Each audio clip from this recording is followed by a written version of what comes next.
Čestitke, se mi je zdelo, da ste prav uživali v današnji vožnji, še prej pa malce torej tudi pospremili svojega reprezentančnega kolega, najstarejšega Petra Kauzerja. Dobro se je držal Peter, kljub tisti napaki, ki ga je stala 50 dodatnih sekund.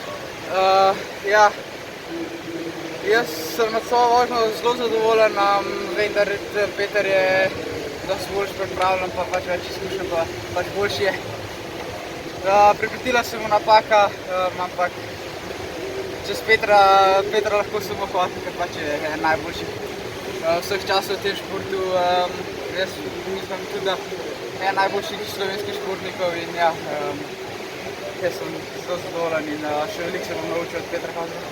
Zadovoljni pa tudi s svojim nastopom, svojim finalnim nastopom. Prav užitek vas je bilo spremljati.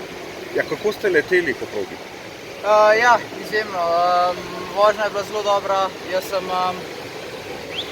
Predvsem sem zdržal pritisk, pritisk je bil zelo velik. Finale Evropskega prvenstva, domači navijači pa polne tribune.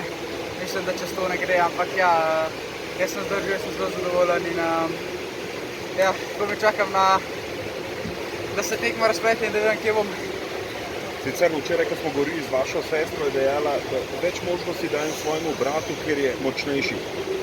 Koliko je moč prišla do izraza ob jasno teh razmerah, o katerih govorimo že, velikokrat smo govorili v teh dneh.